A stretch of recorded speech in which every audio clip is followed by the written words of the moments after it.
Hello, There we go, everyone, and welcome to this week's Talking Stick Show. So I'd like to welcome the guest on today's show. First of all, we have the great Laura Massey from Two Feathers Medicine. Hello, Laura. Hi, Dale. Thanks for having me on again. It's great to be here. And yes, thank you for coming back on. And we have Maty Waller. Hello, Maty. Hi guys, how are we doing? Hello, brother. I'm just in the background today. I'm so tired. Work was just really hard today, man. We're getting up really early every morning and staying up too late, burning the candle at both ends. So it's finally Friday night and I can feel that, the tension being released. Well, I'm glad you're here, brother. Thank you for joining us. And I'd like to welcome back. We have Amy Kruzic. Hello, Amy. Hi, everyone. Thanks for having me. And thank you for coming on. We've got a lot of good feedback from last week's show when we talked about the martyr and kind of going into our own experiences. So thank you for coming on again. It was an incredible show last week. Thank you. Thank you.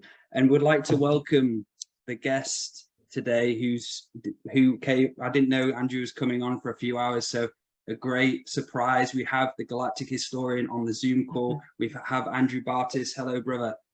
Hello, everybody. How you doing today?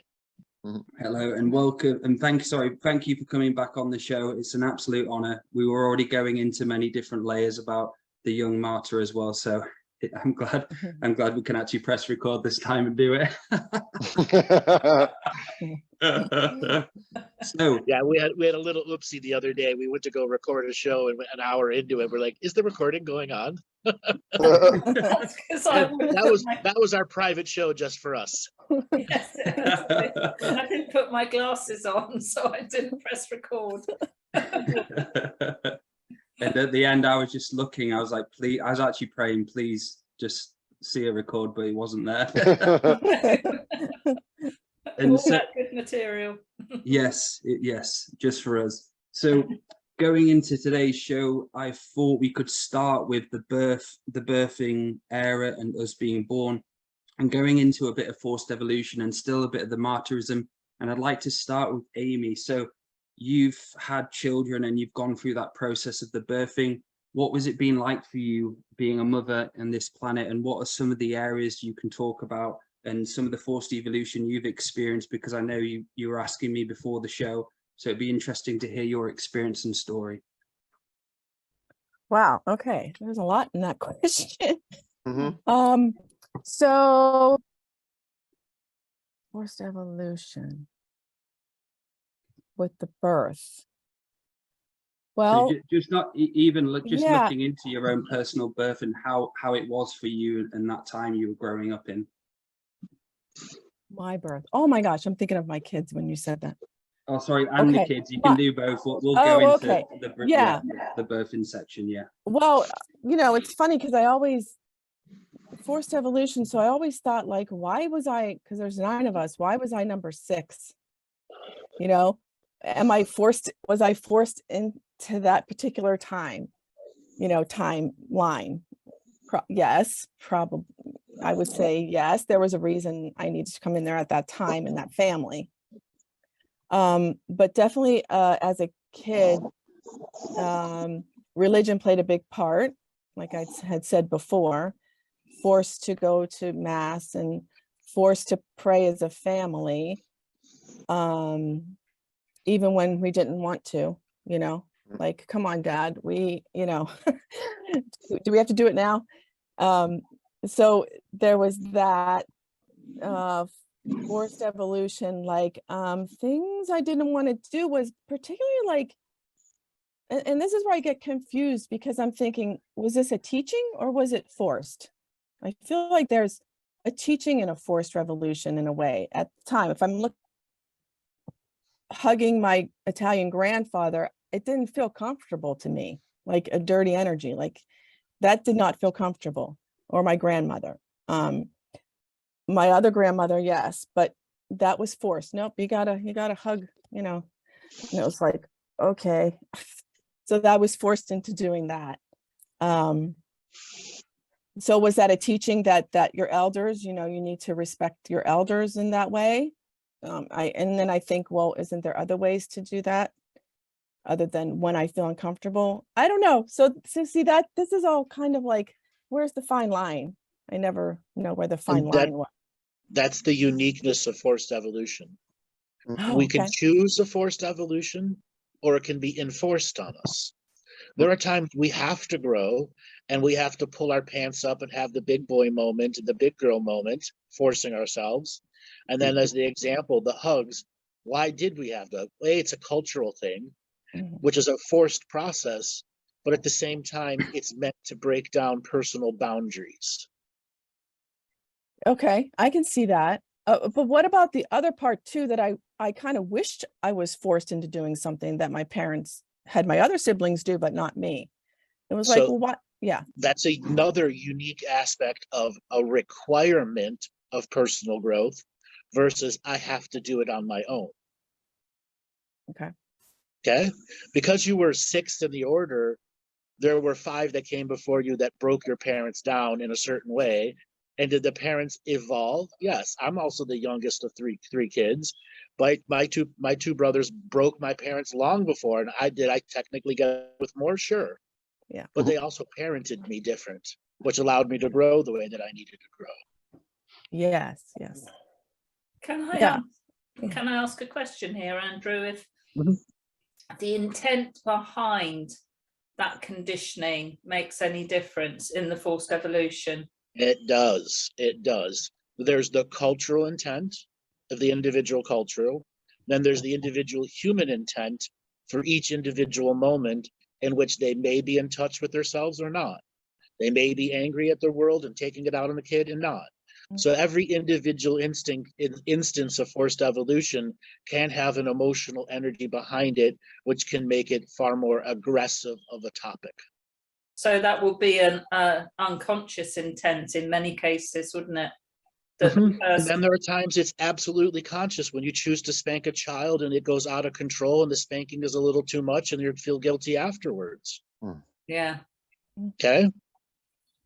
Or I should have spanked the child versus, years later and they have no discipline. Mhm. Yeah. Exactly. And is there Yeah. a connection with the work ethic? And I remember you talking about this before, and the generation have kind of lost that work ethic. So it's a less kind of forced evolution on those people, on the kids, Andrew, as it's changed so much because the generation now don't have as much work ethic as the generation before.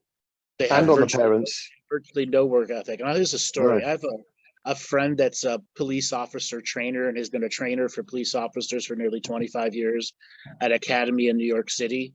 So he does New York City police officer training. And the new recruits that are coming in have virtually no people skills, have never been into an actual physical fight, and many of them have never even been yelled at. And they expect themselves to be police officers. Imagine a 22-year-old kid applying to be a New York City police officer and never been yelled at by their parents. You're going How to are see they the gonna baddest do of the bad. How are they going to do conflict resolution? They're not. They're going to crumble. They're going to shoot immediately Yeah. because that's the what they're worst trained case to do. scenario. Right. They're going to pull their gun and shoot immediately.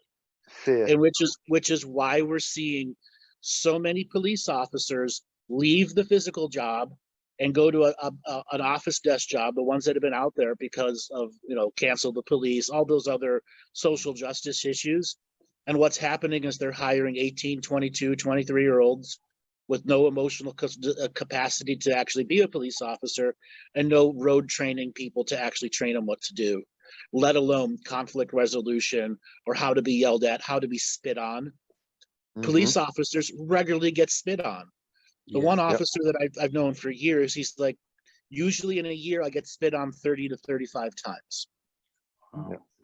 If somebody spit on you, anyone else just walked up to you and Yeah. how would you react in that moment? It's just completely random, no one. Yeah. You just reminded me that I got spat on in Barcelona once by this guy I was with. He literally, the first time I've ever been spat on in my life. And I remember looking, he like spat and he flicked it on me. And I was like, it was so I was so in shock because I've never really seen anything like that. I've been in that experience. So yeah, that reminded me of that. Well, the police the police that I've interacted with have always been pretty decent people, and they pretty much on a night-to-night basis, they face people that are in their worst times of crisis. Obviously, there are people that are in longer crisis than others. What they do is, they meet people that are at bad times, and so much hate is projected towards them on a day-to-day basis. You imagine if that was your job and how you functioned was by receiving abuse on a day-to-day basis, constantly over weeks, months, and years. What that would do to you. All that And negative then, energy. and then imagine yourself a kid who's never been yelled at, never been disciplined, and graduated college with a 4-year degree in criminal justice and wants to become a street officer. Crazy. They should never get through the training. Well, they need police officer reform at the police unions, because all too often the unions cover the police officers, and there's no really firing a person. The union saves their job and saves their pay, and then they just get rehired in another thing with all whatever negative was on their rap sheet removed. That's different form of political reform here, but that's been going on in the police officers, since the 1900s. That's crazy. What's going on with the parenting here then? There's obviously a number of factors that contribute to this sort of, they're more than adolescent, but young person. The parental factors here, you said, who always raised children here? I think I'm the only one who hasn't. Okay, but I have other, I have seen people grow, and it's different when you watch your child grow. And I'll ask each person. So, Amy, what was the hardest thing you had to do for any of your children? Any of your children? See them fail. Okay. That was Maty, hard for me. Yeah. What about Maty? What about you? My own misgivings, having to see them go through my darkest days. Okay. Laura, for you? Leave them when they were 16 and 18, because I left my first husband. Okay. Dale, what about for you? Not being so attached to Marley and Opal when they were leaving the bed, because we slept in bed with them for far too long. That was the hardest part, getting used to being without them in the bed. Yeah. Okay. What do you think the hardest thing's going to be when they've all become grown-ups? Mine are already grown-ups. Okay. I found a level of disconnection quite easy, actually, at a certain point. So there's a transition where they're no longer infants, teenagers, tweens, and you're able to let go. Yeah. There are a lot of parents who can't do that. Yeah, the control is less and less and less and less. Yeah. Because we don't know what they're doing. Yeah. But then there's the guilt. Then you're sometimes like me, you're carrying guilt. Right. Guilt And then for what I did, and then trying to make up for it for the other years. Yeah. Right. And then you have certain cultural parents who demand you have kids by the time you're 18, like the Muslims. Or You're not ready. the You're not ready. Okay. Cultural guilt, manipulation, and control. And even from my journey and having so many children, it was the first child compared to having Opal, the latest, just the change what I went through from the first till Opal.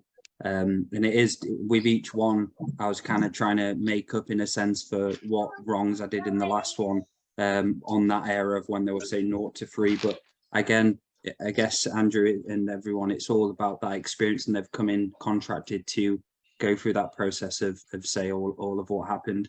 So as a father, that's probably been the hardest thing for me. But looking at it, and I've spoke about this before, is one of the things which give me inspiration is my children seeing me growing and me doing the work on myself for them to grow up and see that it's important to do that. And that's one of the proudest things I have as a dad, is being there and going from my own shit and going into my discipline, learning how to do self-healing, self-mastery.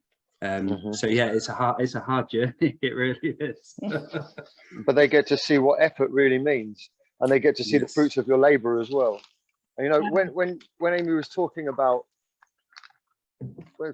children, and I think for me, forced evolutions are generally something that you've been ignoring or putting off, and then the universe will just make it happen in some way, and it's generally not pleasant.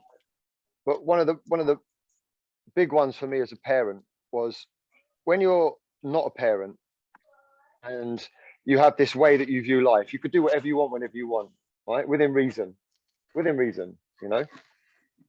But from the moment that you have that first child, where you know, 1 minute there's a pregnancy, and then all of a sudden then there's a baby, your life is completely changed in such a dramatic way that it never changes, it never goes back to the way it was before, because all of a sudden there's this other life here, and this life is dependent on you, and it's this dependency you always feel, this presence, isn't it, Dale? Yes. And it's not even the same as a pregnancy. When you have that first child, and then it changes your reality completely. Well, it's the responsibility that hits you, isn't it? Yeah, and a whole new load of rules, boundaries, borders, lessons to be learned, and failures. That's it. And you find that a lot of parents aren't ready, and connecting the contract revocation to this of how vitally important it is to revoke any of those, say, like rape victims or people who have been forced to evolution and had babies too early. Yeah, it's a complicated situation. So So sorry, go ahead, Andrew. Not being ready to be a parent, is that forced evolution? Yeah. Yeah. Yes. Okay. And the nuance, the balance, who's forcing the evolution? The soul. The shard. The parents, if they have to get married early. Technically all involved are forcing the evolution. Yeah. But then there comes a point where, let's say you're raised Catholic and you're told not to get pregnant as a teenager and you do. That's karmic, usually. Right. Yeah. So that's a karmic forced evolution. In the greater world we're living in, the term forced evolution is really what government and the controllers behind the government enforce on us through social engineering and manipulation. That is an abuse of the spiritual rules. Humans can abuse the spiritual rules with their individual things, but to up the steps of what forced evolution is, we are forced to live into the confines of a society that wants to call us useless eaters, run by the World Economic Forum, or any of the other conspiracy ideologies that we all have been seeing coming true over the last decade and a half. Okay? Yeah. That form of forced evolution is what we must stand sovereign against. Not all forms of forced evolution are bad. There are times we need that forced evolution because we're too lazy to go and do it. Yeah, I have it on almost a weekly basis, Andrew. Something will happen, I'm like, oh, okay, yeah, and that's pushed me in that direction. And I don't fight it ever anymore.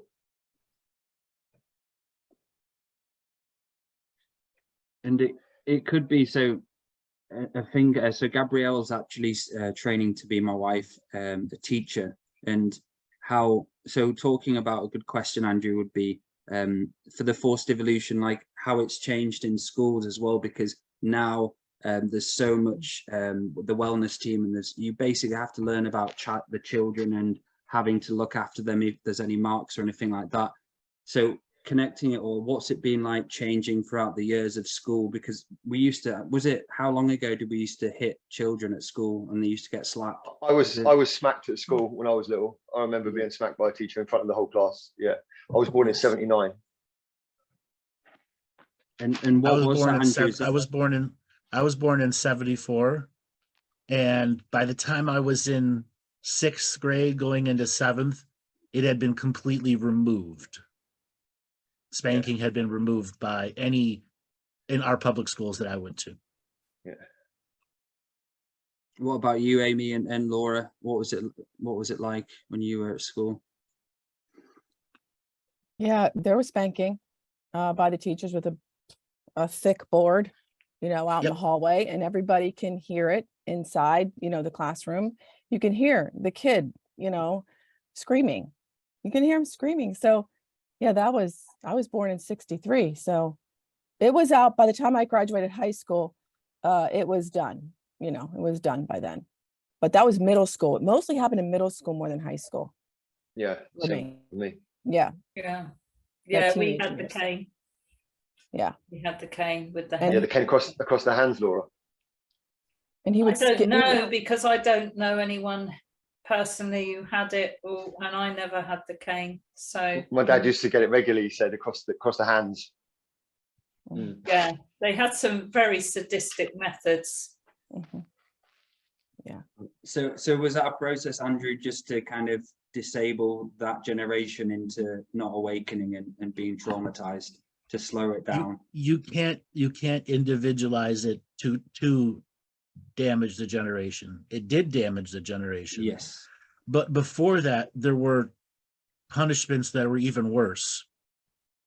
Okay. Every little culture had their way for teachers to discipline students. You had the Catholic nuns do some of the most abusive things that were potential, making them sit on their knees on a floor that had bumps on it, to the point that their knees bled. I mean, that goes back in education, where parents gave authority to educators to discipline children however they felt, until such a time some parents back, like close fisting a child, like full on punch. And then parents would come in and beat the shit or kill the teacher, which was common in the 1600s and 1700s. And that's why a lot of teachers didn't go out to the rural areas. But also, Andrew, you know, in our more recent times, like my dad, my mum and dad, you know, and their parents, they were young in the war, and so a lot of the teachers, the war had a big effect on everybody, because people were conscripted and people saw things, and it was just a really depressive time for people coming out of the 60s and the 70s, and generations of people who'd been through that trauma and were having children of their own. Right, and the level of ghosts that were out then post World War II, and in the recovery zone of the boomers and childs, the ghost levels back then were gigantic. Right. Okay. Of course, yeah. Many of the things that were done to the children 30s, 40s, 50s, and even in the 70s is considered torture today by the international courts, humanitarian courts. I was made to stand against a hut by my next door neighbor, who was a dinner lady, and the dinner ladies were the most evil of them all. And I was made to stand against the hut. And I remember actually moving me into the sun. As the sun went round, they'd move me whilst everyone else was playing, and I'd have to stay in the sun. Mhm. Awful. You never get away with that today. Never. Are you talking about lunch? Are you talking about lunch ladies? Yeah, lunch ladies. Yeah, Yeah, I was a lunch. Evil. Can I have some more? I was a lunch lady. Oh no, you're not evil. You're not. I know, but there was. You are right. There was one woman I worked with. There was two of us, and man, she would like yell like a sergeant at the kids, and it was like, what for? Authority. I could see her wanting, you know, they have to respect me and stuff, but you didn't have to do that. You didn't have to do that. Amy, you know, like my wife is a swimming teacher, and she's been a teacher as well, a PE teacher, and it's amazed us all the way through this how many people that don't actually really like children choose to work with children as a life path. I don't know why they do it. Exactly. Oh my God. Most of the people I worked with didn't like them. Most of them. Maybe they're a bit narcissistic and they like the control they can have over them. My sister is one of them. Sorry, but yeah, definitely. She didn't have children. There's two in my family that never had children, and she's one of them. So that's interesting. So she went into teaching. I think the other thing they do, which is really damaging to children, is they call them out in front of all the others. So they embarrass you. And that's happened to me. And it, you know, it feels really unjust, especially if you weren't doing anything. So you know, Laura, was I was the naughty child, Laura, all the way through, all the way through school. I've always been the naughty child. And when I was in infant school, and there'd be assembly where all of the school gets together in a big hall, and there was a big doorway at the front where they pulled it back, and that's where the dinner was served. But they had this big picture of like a country scene on it, and I was made to sit facing that every single time at the front of everybody. So everybody's behind me, all these hundreds of kids looking forward, and I had to sit there and I'd stare and just look at this thing. And that was over and over and over. I was always treated that way. Yeah. So the irony of humiliation, the entire psychological field, 90% of it is based off of traumas people experience during education. Yeah. Mhm. And when you look at it now, 30 something years later, there are so many people who are traumatized by something that happened during their education that they can't become normal learners. It stops them. There's such a hard traumatic journey, like reading in front of a class and being humiliated by the teacher. That's why my contract revocations are meant to be read out loud, because there's so many people with learning traumas and that they Yeah. can't hear their own voice, so on and so forth. And to get over that trauma is challenging. Well, It was I the first remember. thing. Sorry, Amy. No, I just remember 5th grade. You just brought back a memory of 5th grade, the SRAs. I don't know if you guys had any SRAs, right? The colors. Well, I was not a great reader, and I come to find out that I wasn't fast at it. So it was embarrassing to still be going over the purple color and everybody else is ahead, you know. But it was out there humiliating. Amy is still on purple, you know. What are we gonna? You know, I just remember that. Oh my goodness. That was humiliating, you know. And just Just think that. back, say 10 years ago or even 6 years ago now, before autism wasn't really diagnosed, and all of these people who had slightly on the spectrum or Exactly. difficult needs, how many people got punished and made to feel like they were, you know, really dumb when they just had obviously other needs to learn, other requirements. Actually, we had an experience from this from one of the schools, primary schools with Heath. So my son Heath is autistic, and he got diagnosed on highest on the spectrum. He functions, but he's functioned in a very different way, and he actually got quite singled out at school, where he had to. At one point, we found out from like months later that they put a bib on him, and he used to sit on his own at lunch. And he used to have like, you know, like a coloured bib on him, and he used to basically go in a room on his own with a teacher helper, not in front of the class. And now we've gone to another school where they've got an actual really good team which deal with autistic kids, and he's actually the top of the class in everything. And he was 2 years behind in this other school. So it just shows you how different and the different realities of schools are, and some of them are still really shit, really shit. So Mhm. I want to But add some of them another. are doing well. Yeah, I want to add another thing. So this is a memory that I had, and it was a 7th grade math class. And this one teacher, I'm just going to say she was a cunt. Okay, I look back on it. Don't think I've ever heard you day, say that word, Andrew. every day, somebody got called up to do the math problems on the board because it just wasted time in the class. And she would always pick the people that she knew were snickering or talking. And she would regularly pick on this one kid who wasn't snickering or talking. And he'd come up and he'd have a little bit of a hard on. And then she'd point it out. Oh gosh. Wow. No. What do you think that did to that kid? Oh, a complete humiliation yeah. on all levels. Yeah. Hooked him up Right. sexuality wise. Yeah. Right. All levels. Yeah. Okay, we've all seen somebody get up there with what's ever going on, Mm. but she Mhm. picked on him. Yeah. Okay. Instead of saying, go back, Again, why don't the you sit down?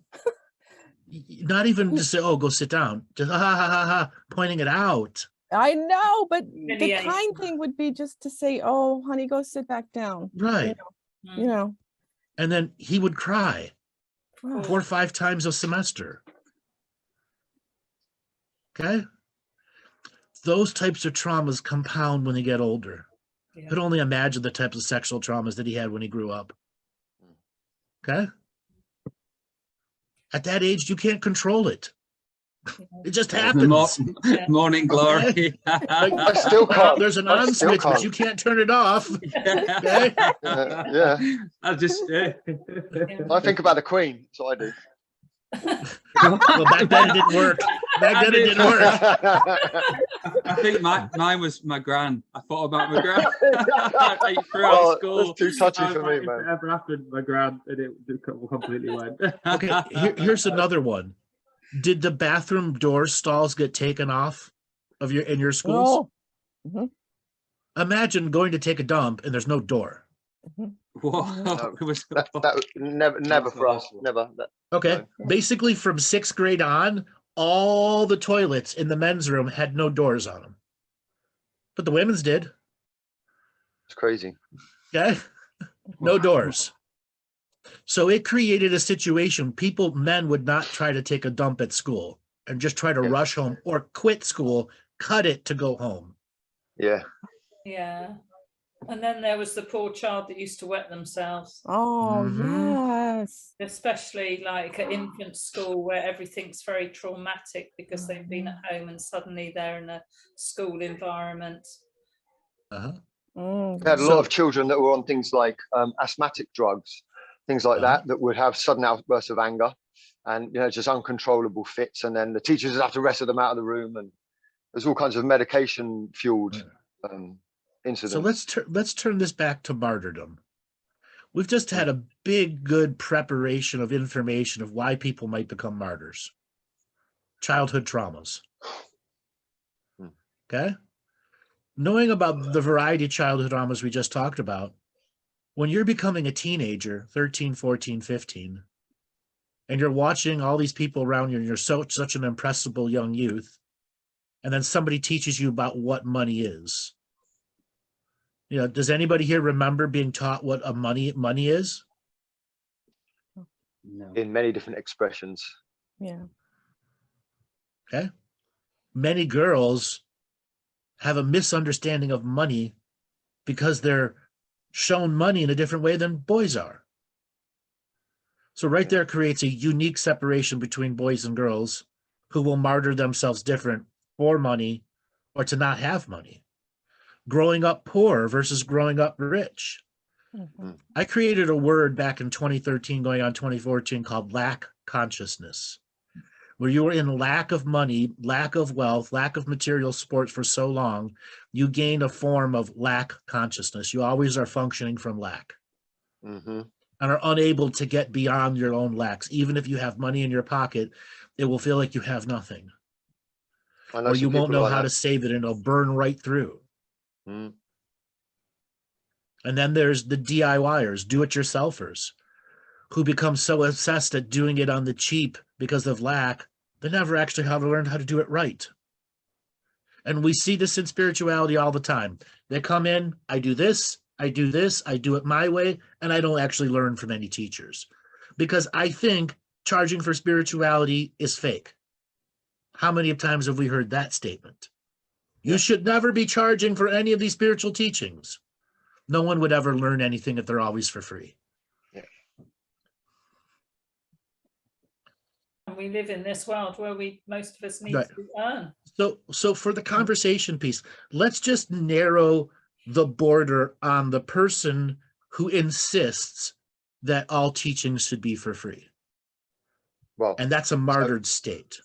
Yeah. So the interesting thing is that that what you're talking about there is probably the extreme, and I know many shades of grey in between that as well that I experience quite a lot amongst people, and it always seems to be that lack of money seems to be the actual fuel for them to be in that position. So they back it up by saying, well, I'm not feeding into the system, or money is evil, or there seems to be the core belief that any engagement within the system itself is a form of treachery, and therefore being poor or living in a fucking van with no money and depression and in a bad state of health is some sort of sticking it up to the system.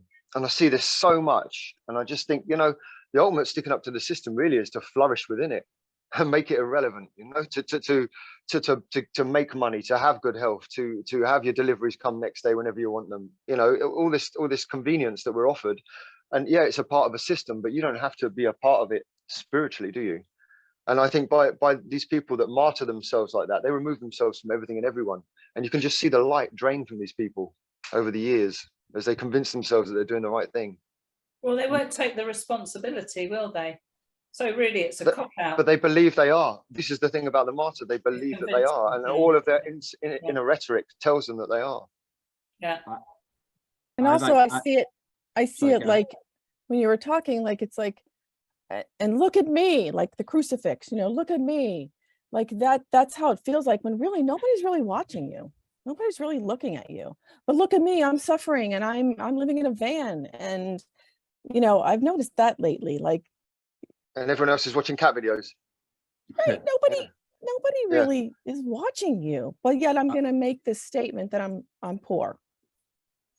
I've been watching a guy going around that island, and he's basically living in a tent, and he's been doing it for a while and seeing how long he can do. And each video, he looks so depressed. It's like, Yeah. I keep looking back at him, and I'm like, how depressed do you look right now? He's like 8 months in of just trying to live off nothing, get a tent into like laybys or wherever he goes to. And he just looks so fucking depressed, trying to make out that he's not, and he's having a good time. Yeah, I did it for Monthsdale in Wales. I did it for months across Wales. And the worst part about it all for me was the animals. There was a point where they just decided to fuck with me every day, even just cows in a field, you know, to walk through a field, like, oh God, here we go. That was the worst part for me, but it does. But you do get used to that lifestyle, and you can sleep like a baby sometimes outdoors like that, even in most bizarre circumstances. I have a question then. I'm sorry, Laura, go ahead. No, go on, Amy. Well, my question is, so I always thought we were poor growing up. And because, you know, that thinking, and I realized, like, I don't know, a few months ago, like, wow, we really weren't poor, but, you know, was always embedded in me, like, oh, we were always poor. We were always poor. You're poor.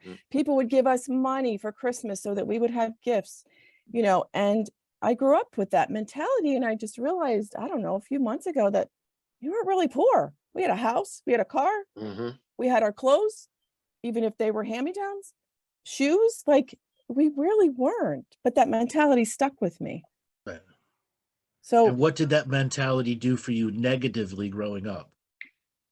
As you look back with hindsight. yeah, negatively. Oh, well, the feelings I had were jealousy, you know, of my friends who had the Calvin Klein jeans and I couldn't, you know, have them. There's a lot of jealousy and resentment. Yeah, growing up. And competition, you know, like I'm going to save my money so that I can get these jeans and then, you know, I'll be with them. But really, it's so dumb to do that. Right. It's so dumb to keep jeans up. Don't make the woman.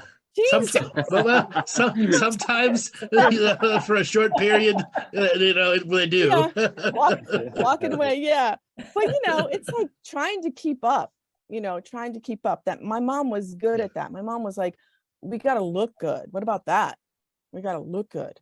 Yeah, but that's to help build the emotional you and being solid in what you do.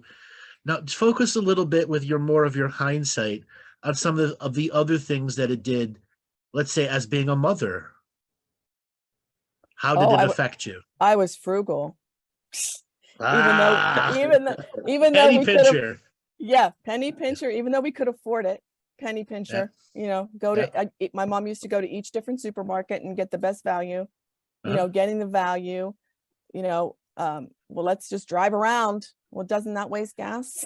Did you get dopamine releases off of doing that? Yes, sale.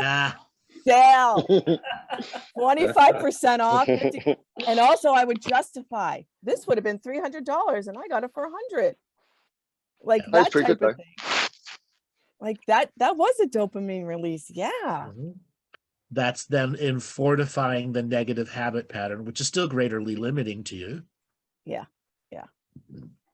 For sure. What else might have it done?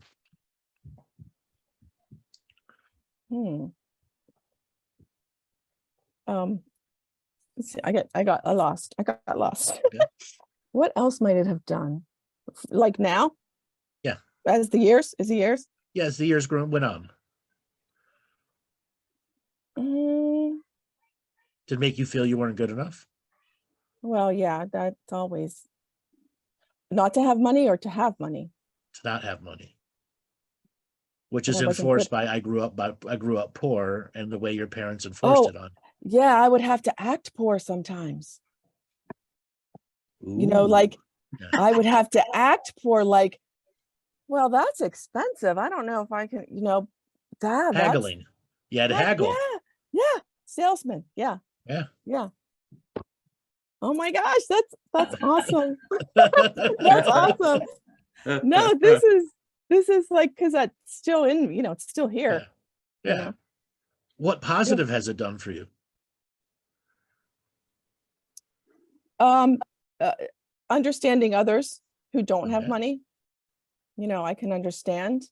Uh, did it make it easier to love people around you? Did it make it easier to love people that didn't have money? Oh, yeah. Yeah. Oh my gosh. Yeah. We used to have this guy that came around. He was a bum, you used to call them bums, that walked around. But my dad, he became friends with my dad, and he would sleep in our basement. And like, that was like the martyr again, Yeah. like letting Jack sleep in our basement. I saw it as a loving act, which it was. It was a loving act. It was a kindness act. It was a Yes. kindness act. Yeah. And then yeah, anyways, that's probably getting off subject, but that again was, he was poor. He was collecting copper wire to make money. Stealing copper wire. Stealing copper Stealing. wire. I've done that. I've done that for money. Yeah. Oh, that's funny. Jack, why did you steal? But Many times. going back to the about the healing and how people can't justify paying for a lot, well, not everyone, sorry, a portion of people can't justify paying for spirituality. How come then people find it so easy? And this is maybe connected to force evolution of, I know so many people who will not, one of my family members, he will not ever put maybe a bit of money into themselves, like a massage, but as soon as it comes to themselves putting money into themselves, it's like a huge block. But they'll happily go out to Edinburgh or go to various places and get pissed for a weekend and spend a lot of money on getting arsehole. And that's huge. We hear that on my shows all the we hear that on my shows all the time. When's the last time you had a massage? 25 years ago. You hear that a lot. Giving to themselves is a different form of martyring. They're martyring themselves by not having it. Yeah, Oh, the cat lady thing, isn't it, Laura? Constant coffee and cigarettes. How many times do you see that? Yeah. I hate to say this, but little old lady is crouched over a coffee cup, smoking cigarettes constantly. But talking about angel cards and things. It seems to dominate a lot of the the genre. And where is it that spirituality teachings shouldn't be paid for? Why should they not have energy exchange? I think it's a good thing. Evaluating them, isn't it? It's taking the value away from them. If people in some ways saw money as energy, right? So it's an energy exchange. Andrew's always taught us that, hasn't he? Money is a form of asking your value. Yeah. So, you wouldn't, we all do a certain amount of work, I'm sure, or I give free CST treatments now and again. We all do it. Andrew's put out tons and tons of free material. But we're all here, we need to earn money. We need to more than survive. We need to thrive. Why has spirituality, excuse me, become so devalued like that? There's not other things that you go out because expect to pay for. Because it's been infiltrated. Yeah, exactly. Absolutely. Yeah. Because if everybody had their own, because they're trying to come from a collective perspective, in your own hologram. For me, money is one of the most exciting things in my life. I've chased it so much, and there's been peaks and troughs, and the times where I get it right and I've had loads of money flowing, it's been so exciting. It's like pure freedom, and you never forget it when you have it, what it feels like.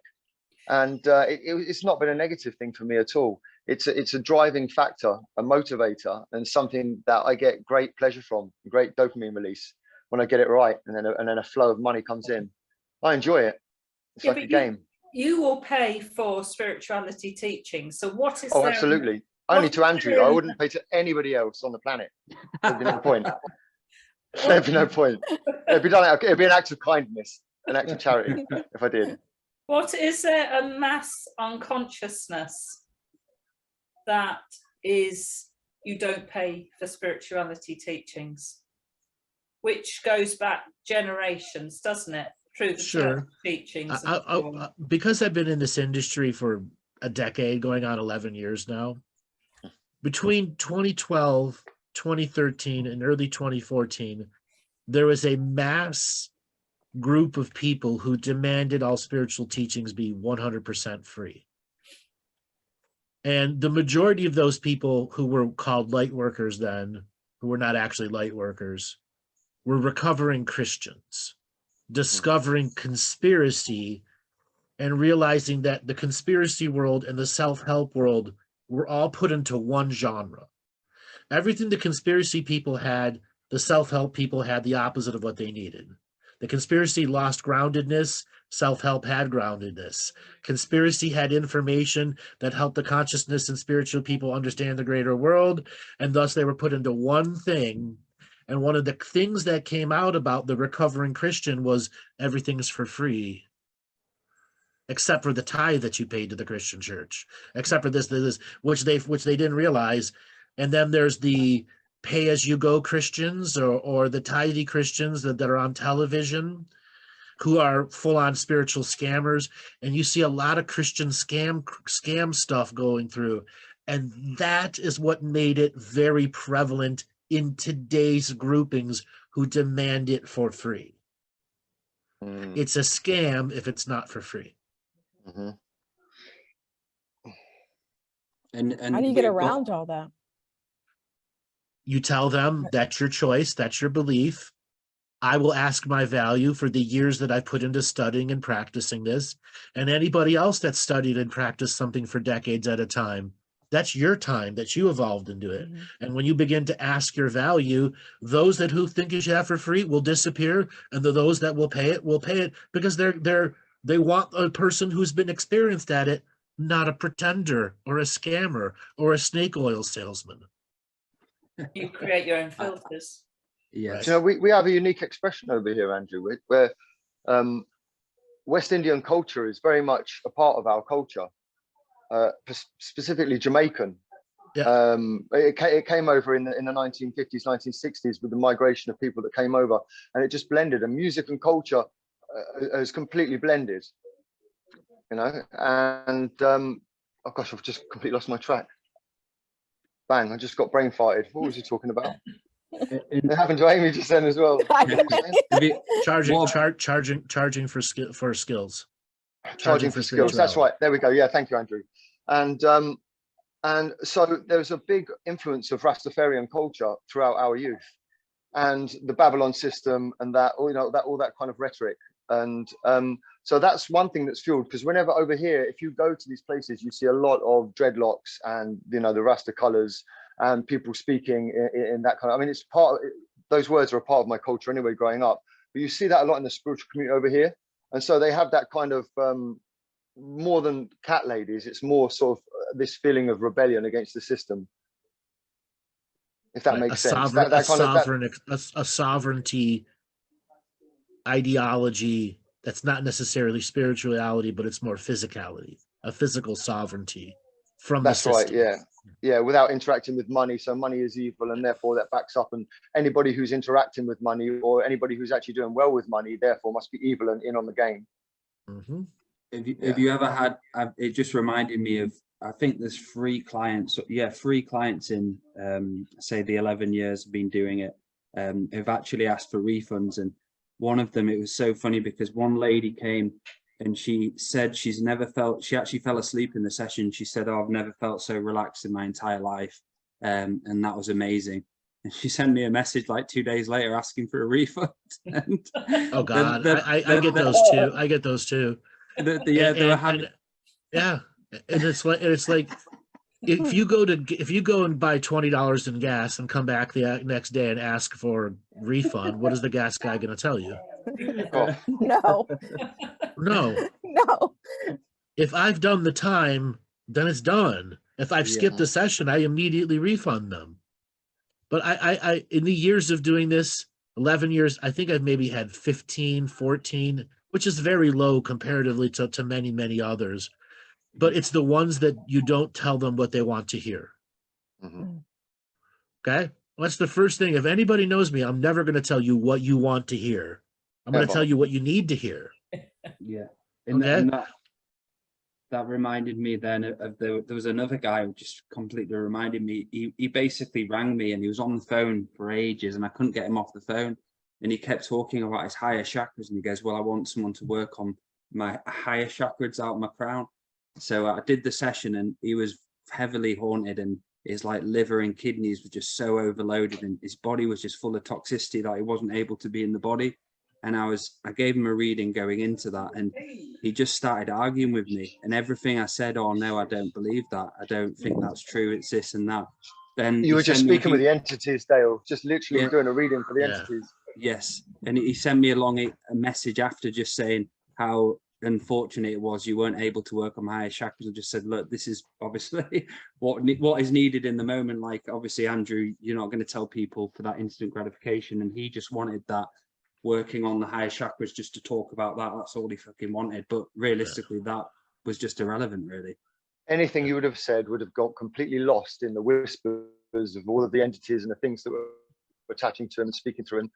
You'd never have got through to the core being. Yes, that's right. The other thing is people come in and expect us to be a service-oriented customer is always right. Okay, how many people that I go, I'm here for the Akashic record reading? What does that mean? Yes, I'm known for that, but it's not just who the fuck you were before you were this motherfucking person. And I swear, purposely, because so few people actually get it. What's my purpose? You really don't know what your purpose is? Okay, let's delve into the lack of purpose and no ability to do with it. And then at the end of the session, this isn't what I wanted. I went over 15 minutes with you. Okay, I've had people that I've gone over an hour with, and it's still not what they were looking for. But I was never going to give them what they were looking for to begin with, because what they needed to work on was themselves. Now, Dale, you kind of laughed. I've had people that just talk the entire session, quite literally. And I'm trying to say, interrupt them, let me speak. No. I've had that 6 or 7 times now. A whole hour session, and they speak 52 minutes of it. Oh, it's awful. And then they go, I want my refund. Huh? Is that just pure ego, though, Andrew? That's egomaniac, isn't it? Absolute egomaniac. Yeah. All rehearsed rhetoric that everybody they meet gets to listen to. And you want to hear something ironic? I talked about that person that just talked about their own thing, and this was on a public thing that I was doing. They talked and talked. And then she called into another live show. I was the one that talked, and she did it again on a live radio show. I just didn't talk again. And I said at the end of this, did you not hear me say, let me talk 4 or 5 times during this? No. I think I remember that. I didn't hear that one. You just did it again. Yeah. You just did it again. What is your lesson here? Yeah. Shut the fuck up.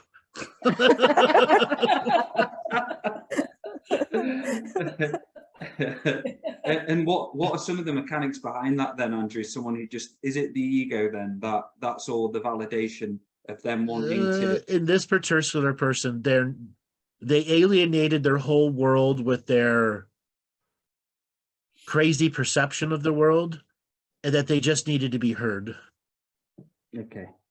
Okay. But because they had alienated everyone around them, they have no social skills, which is where the ego takes over and makes them think they have social skills. Yes, but they come off as just manic. Yes. And then there's those who ask, and then you say, and then it's as if you haven't said anything. Yes, like blank walls. Just whoosh. Yes. Yeah. Or just totally ignored. Yeah. Totally. And then almost the same question is asked again. So you try and do it from another angle, and that's ignored. Right. And then I get visceral to make sure their body feels the answer. That's why I swear. Yes. And being honest about it, like, I really appreciate when you started doing more of the tough love stuff, Andrew, because a lot of people fucking need it, because if you give them all the fairy and light stuff, they're never going to actually evolve. Right. And I've noticed that with my clients, I've not given them loads of tough love, but I've not been as airy fairy as hey, let me tell you I was something, 6 years ago. Now, in all of my runnings with people that I meet, when I meet people who are what we would call light workers or whatever, they are the most resistant to the teachings and the things that I have. Mhm. When I meet regular muggles out and about, just normal people, and I speak to them with the linguistics we've learned from studying Andrew's material over the years, and they hear that truth frequency behind it, I get more honesty and openness from them than I do from anybody that I've ever met who says they're on a spiritual journey, other than some of the ones who come to you for paid sessions or others that I've met through these teachings. And I find that quite sad, but that's the honest truth. So I actually find more resistance from people that call themselves light workers than just your average Joe on the street. That's because they're more 100%. interplanetary than your average Joe on the street, I think. They've gone I don't know what it is. so far. For some reason, some people just can't hear truth. Don't Because want they've to hear gone so truth. much. Go on, Don't Andrew. want to. Don't want Yeah. to. And also they followed something so far the other way, whether it's, you know, archangels or ascended masters or any of that, that they're really not interested in hearing anything that's much more neutral. But they put, And I agree with you, Maty. I'd they rather put, but they put, have a conversation with, you know, with somebody who hasn't done anything spiritual. In fact, some people I know are they're much more spiritual and loving and work from their heart and their unawareness than a lot of the light workers I know.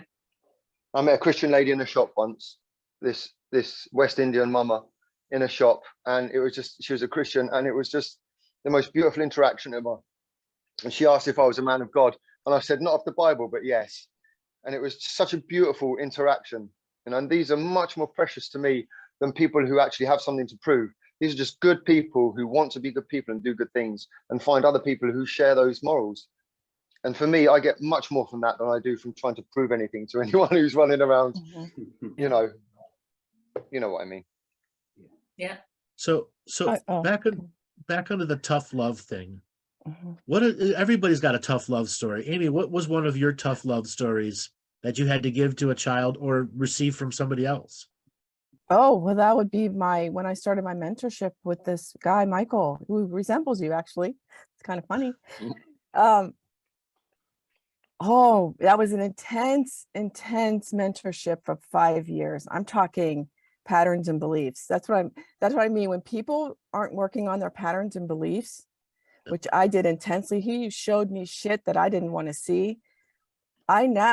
If you would say something to me, Andrew, I would agree. I'm not done with that yet. Like, I know, like I can easily say, I get it. I can quickly go to where you say to go and know what to do with that. Because of what I did, because of those patterns and beliefs that I worked on. That was a flaw. I did not like him sometimes, you know, and I would say to him, I'm not liking you right now, but I know in my heart that it was like, that's what I needed. And I needed it. I mean, I could cry because it saved my life. It was tough love. Yeah. It was tough love. And I used to come from my head a lot. And he taught me how to drop your head into your heart, and that, you know, they work together, you know. So I give him thanks for that. And you too, because you do give that tough love, and people that don't understand that and want something else, that's their patterns and beliefs that they have to look at. What about giving tough love to someone else? What was your hardest one to give to someone else? Wow. Well, I would say my husband. Okay. You know, and him not liking it and him being kind of feisty with it. But it was something that needed to change in our relationship. It was something that I could see that needed to be changed. And he didn't like it at the time. But it's like, but I'm going this path. So I'm just letting you know. And, you know, of course he, you know, did come the path with me. But that's tough. Communication is hard. And that is the worst thing that I knew how to do. I did not know how to communicate. You communicate from your patterns. Yeah. Dale or Laura, what was some of your guys' best tough love moments, learning or giving? I'd say one of probably learning was when I rang in the call-in show and you talked about my sexuality stuff, and I was like, fuck's sake, Andrew. I was like, saying what was the obvious. That was a hard, tough love, but it needed to happen. I remember that show. Yeah. And probably mainly the readings really, and each one and the understanding of, I'd say, areas which I couldn't see, and you've had to kind of come at me in a tough way, but for me to see that and not get offended, keep neutral about it, and giving tough love, I'd say, would probably be my children, and doing stuff and teaching them stuff, but with tough love, and not, because sometimes it's hard to speak to them. It's like speaking to a brick wall sometimes with kids, but it's probably parenting, I'd say, giving tough love out. With my sessions, I try, and the thing is, when I've done a lot of tough love stuff, it's how I word it to them so I don't offend them, and because a lot of people obviously know your background, Andrew, and listen to you a long time. It's like, how do I say it to someone? And because I remember this lady who came to me, and she was I've talked about this before, she was a fruitarian, and she actually said to me, oh no, it's good, that's all you have to live off, just fruit. And I just looked at her and just said, oh well, you're destroying your body, and you need protein, your muscles literally need protein. Think just obviously science. I'm just saying it obviously in a way for you to be aware. And that lady, I never saw her ever again. I think she fell off the journey, and she ended up in hospital as well. And she I've met many of those. Completely gone off spirituality. Yeah. So I've had loads of moments how to do it, and where to not step the line, where to do it. But I love the tough love. I think it's very necessary, especially with the light worker salads we experience this day and age. Well, I have or had an aspect of me that was very was quite manipulative. I know that was developed out of survival at an early age, but it's something I carried with me for a long time in life, and used it on both my main partners. And I think when there were times when I just couldn't get my own way, and it was better for me not to get my own way.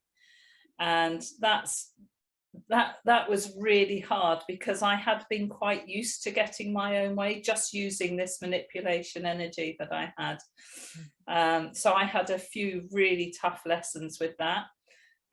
Probably also had that with Andrew. He's given me some tough love, especially recently, over my health and the needs to slow down. I had a right telling off the other day.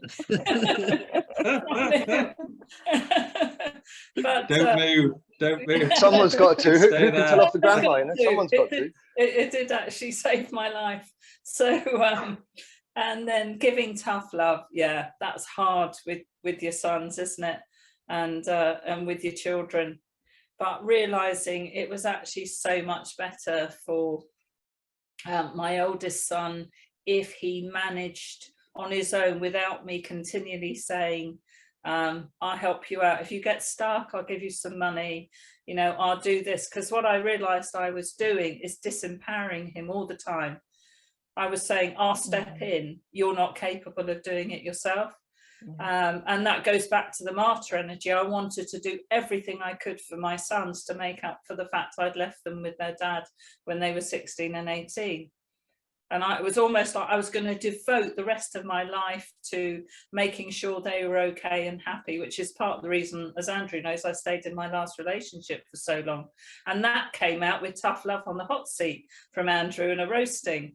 That came out, you know, why are you really staying? Well, you don't want to make it uncomfortable for your sons and your grandchildren. You don't want to put your sons through another breakup. So that all interlinks with the martyrdom as well. So yeah, I've found it really difficult to give that tough love, but my goodness, since I stepped back and I didn't have to do anything, all I had to do was step back. It was me that was the block to him, you know. He wasn't blocking himself, it was me disempowering him. And they're quite tough lessons. I had disempowered him, and then the tough love came in sort of stepping back and in saying, no, I haven't got, and I didn't have any money, but I haven't got any money to help you, you'll be okay. And he was okay, he was absolutely fine. And that goes in with treading on a journey as well, doesn't it? Absolutely. That's overstepping the boundaries. So there's many lessons woven within all these topics here, aren't there? Yeah. Yes. Maddie, any tough love stories for you? I think that's a deep question for me, actually, Andrew, because I would say I know. yeah. That's a tough love Yes. question to you. I would say I'm a tough loveaholic, and my entire life has been tough love. I've known love the whole way through it, but it's been tough. And Beef for me and my jerky love. practice, It's yeah, beef jerky love. yeah, man, and even for myself, I'm so hard on myself. I push myself to boundaries that other people just can't do, and I don't do it out of ego. It's just because this is how I love myself. It's a very hard thing to say. It's almost sadistic sometimes, but I've recently found new layers of love, and so I'm getting quite emotional. I can switch between tough love and gentleness and calmness, whereas before tough love would be prevalent. But now I find that I can switch between the two. And sometimes a good way for me when I find to use tough love now is in humor. It works much better. But for me, I'm a tough loveaholic. It's a big subject. Yeah.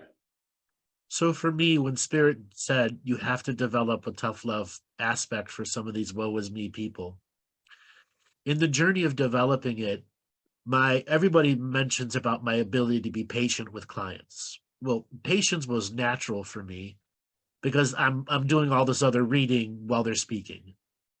And what I had to develop was unconditional love through tough love. My tough love was still an unconditional love. It wasn't conditional. And unfortunately, a lot of people who experience tough love experience it as conditional love. By making that statements that I were making to them a true unconditional love frequency, and yet has tough love aspects to it, it's what actually made the patience a super skill of modification of the language that I was using, so it remained unconditional love, tough love. And I remember a caller a couple months back having an alcoholic wife, and I actually had to tell him to stop putting his pee-pee in the demon hole. Who remembers that call? Oh, Yes, I remember kinda, that. Yeah, I remember it. Yeah. Yeah, it was great. Yeah. And that was the word that broke through to him. None of the other stuff broke through, but once he had to hear me say, stop putting your dick in the demon hole, with the laughter behind it, is what broke through to him, because it was such a powerful unconditional love message to him. But when you said that, I remember every demon hole I put my PP in as well, in an instant. Okay? Okay? It broke through that barrier, that boom. Like that It just message set. was great to even people beyond just him. Yes. And that's that unconditional love, knowing that the words will penetrate the way they need to.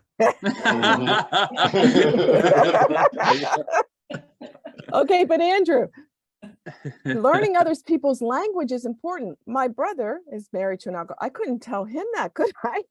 He wouldn't Yes, you even could. understand- Yes, he you wouldn't could. even- Yes, you could. You just wouldn't do it. Would he understand what the demon? I know he would understand what the demon hole is, but he'd be like, "What are you Stop putting saying?" your dick in the haunted hole and getting haunted yourself. He would absolutely understand it. Really? Oh, Yeah, you crudeness, as know. crude as you can be, as crude as you How can about be. this? Try it on him. I might, because he just Okay. said I was with them. Yeah, he just said something about her being. Yeah, he might be It's like, "What all are you about delivery. It's all about delivery. Mhm. You just can't call Okay. him up and go, no, stop putting your dick in the haunted hole. It's about delivery. Yeah, you wait for it, you build it up, you wait for the opportunity and you build it up, and you've got Yeah, that in your mind. You know okay. you're going to say at some point. And See, you I wait would for the be blunt perfect like point. I would be blunt like that, be like, No. that's where people get mixed up, when you're blunt and they Right. don't, where are you coming from? Like, where are you Yeah. coming from? Yeah, okay, good. It's here. Because he's thinking it was anyway. was I inside. thinking about telling this guy to stop putting his dick in the demon hole? No, but I knew it from the beginning of the session. Okay. And it was in the moment, but in that moment, it's what broke through to him. I say this often when I'm working with people. I'm looking for what's going to help them 6 months from now. 6, 8 months, what's going to stick? It's not about all the words are insignificant. It's what concept sticks. And in that moment, my spirit and my vision locked on. Stop putting your pee-pee in the demon hole. Eh? What's the flip side of that for women? Stop putting it in your mouth, the demon stick in your mouth. Yeah. Okay. Or other places. In my head, you didn't have to flip it. Okay. I flipped it in my own mind when you said that. Yeah. Did Well, you? the I demon- didn't know. What The did you magic say? demon wand. Vagina Magic in the. demon one. I was thinking more vagina, but okay. Don't That's spread what- your legs to the demon wand. Yes. Don't spread your legs to the demon Okay. demon wand. Yeah. Okay. That's I mean, hilarious. there's many other references that I could make too. It's what's the most visceral? What's Yeah, going to that- make the body go, ugh? Yeah. That's the key. That's And how we you get know beyond the programming with that parasympathetic shiver response. And it's almost like we know how men love their penis, right? And that would Yeah. hurt. That would be like, oh my God, it's gonna go in the dark hole and I'm never gonna see it again. That's Right. how I would think you would think. Cut off. The delivery has to be different for men and women, you see. For men, it's more Yes. visceral like that. It cuts through. Yes. But for women, you have to go more emotional. You have to be more of a sort of, there's a different way to bring that humor to a woman. But that Right. for men, that Man. visceral thing, it's the way, if you work any job at all where it's mainly men, you'll see that sense of humor. It's the way they cut through the bullshit and get straight to the nitty-gritty, right to the meaning of what they're trying to say. Yeah. Yeah. So, okay, speaking about tough love stories, you've all listened to me for a while. What are some of the better tough love stories you remember from my shows? Ooh. There was the guy who had a very, very meek voice. And you worked with, I think was he Italian? I can't remember. Do you remember, guys? And he was being completely run by, I think he was being completely run by an entity. But Was he the one that was schizophrenic? I don't think he was schizophrenic. Oh, I like that guy. Who was the schizophrenic guy then? No, he was good. That was a good call. Yeah, that was a different training tough love situation. That was in Mies and Eyes, was it? Yeah, Yeah. Mies and Eyes. Yeah, yeah. Oh no, there was another one. Oh, yes, The I guy who remember. answered, he called you Bartzis instead of Andrew when he first answered. That was a very interesting one. So I've heard one, Andrew. There was one, and it's helped me. There was one where a lady came on and she'd been through some trauma, and she was going through her crying process, and you were very, very gentle with her at the beginning, and then you just switched and you said, right, stop the crybaby shit, and you could see the program go, huh? You see me? Because she had turned on her cry manipulation program. Wow, and was wow, trying wow, to wow. vampirize the audience. Yeah. Mm. But it was almost like, it was so clever. It was like you knew it was going on in the background. You let it have its say, and then you called it out at the right moment, and everyone could see it, including itself and the lady herself. And it was remarkable. So that was for me the ultimate tough love, and that's helped me so much when I see that in other people. It was so visceral that moment. I love when you turn on that wee, wee. Yeah. When they're about to try and say, oh well, I can't do this. Well, it is like, come on. I don't think he's ever done it to me. Has he ever done it to you guys? Has he done it to you yet, Dale? Say that again, brother. Yeah, I've No, yes, to him. Laura. I've wow-wowed him before. Yeah. You called me. I've been called chicken shit on air before. So. I got my first taste of chicken shit. You've had some real tough cookies, though, Andrew, where sometimes that whatever you say, they're going to argue against you, and we can all hear it when we're listening to the shows. And your endless, absolutely infinite patience with these people. But some of them just won't shift, will they? I've seen Andrew pass someone off once. There was one guy who came on. He sounded like an Indian fella, and it was Andrew had been speaking light language, and he made a really ridiculous comment about light language, And then Andrew went, okay, so we're going to go on to the next caller. It's the one and only time I've ever seen that happen, where someone's come on, you've gone, nope. Yep. And I'd done private sessions with that guy, and he was really? a comic, and it was just done at the wrong time, and it was done with a malicious energy because I cut him off. Yeah, Like, it sounded awful. My heart sank into my balls as soon as I heard him. You know, as soon as I heard it, I was like, oh, get rid of him quick. And I did. Horrible. I'm like, poof. There you go. But quite often, they will cry when you make that breakthrough with that tough love. Mm. I do when you do it, and you still do it with me. I do too. I do too. Yeah. Mhm. Yeah. Okay. I get angry. I just like, oh, how did I not see this? Yeah. That's what I get. I kind of get that frequency of like, oh my God. And then instantly my mind goes to, right, how can I rectify it? It's almost like instant. Remember the guy who rang up, who broke into your house, Andrew, actually rang up on a show. Yep. I remember. Did he really? I couldn't believe that. The one that tried to kidnap me. Yeah. Yeah, I turned it up and I was like, so I rewind and listened to it again. I was like, what the fuck? So, Oh, we need to do a mega mix of these. You need to get these ones and put them all in one little reel so we can hear the darker side of the Galactic Historian. This would be great. My house been broken into 4 times. Yeah. That's Crazy. the darker side. Yeah. Stalkers. Stalkers. shoot? Yes. Did you shoot? No. I just had to point the gun. Yeah, that's enough. The Yeah, ones, and That's wait so for the police. scary. So scary. the ones who insist that you're meant for them, they're going to marry you.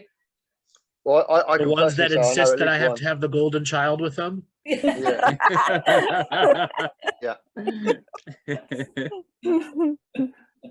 Oh, you do Lord have Jesus some Krishna. quite beautiful. So quite beautiful. The one recent one I remember was the couple, and I remember them because they're from the town that I'm kind of from, Aliquippa, Pennsylvania. Do you remember that one? That there was a couple. The throat energy people. Yeah. Yeah, that was great. That, oh my goodness. And you could Yeah. see her struggle and I mean, even the pulling it out, I've been doing that too, just, pulling things out. That was amazing to me. So I don't know. It was for all of us beautiful. guys, as long-term listeners, how did you feel about when Andrew started to actually put the cameras on? Because for me, remember the lady that came on and it was all about the eye language. As soon as she was looking and her eyes were going left, right, if you'd have just heard her voice, you wouldn't have picked up on it, would you? But instantly you saw those eyes. I could. I know you could. I'm talking to. That's why I said the others, Andrew. That's why I said the others. Because for me, there's bits that Andrew picks up on, but for me, if I'd have heard just her voice, I'd have picked up something. But as soon as I saw her face and her body language, it was so much more evident, and it had a whole different layer, doesn't it? And then the way that Andrew was able to pick them up on it because the rest of the audience could see it as well. I thought it was great. It completely evolved the show.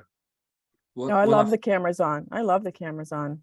I feel with the shows, Andrew, and what's great about them is how each person who comes on, there's always something there for them to work on, and that you don't find someone getting annoyed or let down, or you kind of find a way. It's like a game. It's like you go in one angle, but then you go around, then go in, go around until you're into where they're actually listening to you, and that's where the deeper layers of healings come in. You see it when you start speaking to them, and it's like you'll say the same thing, but you'll have to say it in so many different ways to get into that healing state. And it's beautiful to see that, and the amount of people it happens to left, right, and center who won't listen, but towards 10 minutes in, they'll just start listening. It's if you don't have an agenda. Yes. If you don't have a personal agenda to prove that you're right.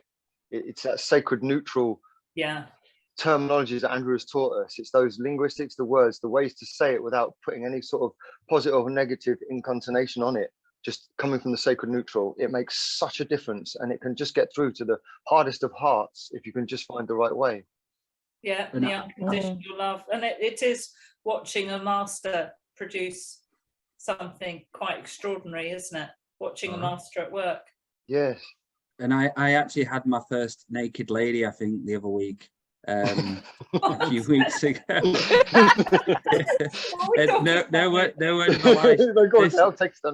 This lady, She basically was eating nothing each day, and she hadn't been outside for about a year.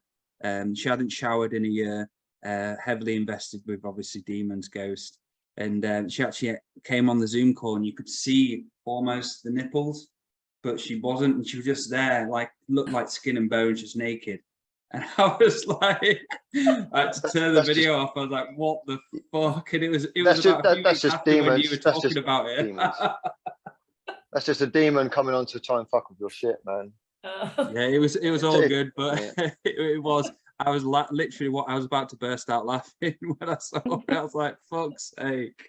Well, that's why Andrew turned off his videos a while ago, wasn't it? Because of the butt naked man. Red Eagle. Oh, Red Eagle, yeah. A beer in one hand and his phallus in the other. oh. Didn't realize his video did an auto turn on. That's a standard Friday night. Yes. No, that was a Thursday show. That was a Thursday show. Oh, you were starting early. Yeah. I wonder how many people, I mean, how many sessions do you think you've done over the years? This is just a private session. Over 10,000, probably close to 12 or 15. Wow. Yeah. That's how you get that good. Yes. Yeah. Absolutely. And let alone the adventures into reality and so on. Well, that's where the big majority of them come from. We got to remember, for 4 years of the 11 years of doing it, I was 4 shows a week, 2-hour shows a week. Yes. 6 to 9 callers per show. Yeah. And it was hardcore Galactic historian at the beginning of it. It was always delving deep into the Akashic records. And of course, in order for you to do that, you had to maintain that sacred neutral. So all that self-mastery you had to hold behind the scenes just to be able to produce that kind of information. No one appreciated it. They were just asking it. You know, and no one actually appreciated the mechanics behind how you did it and the work that it took.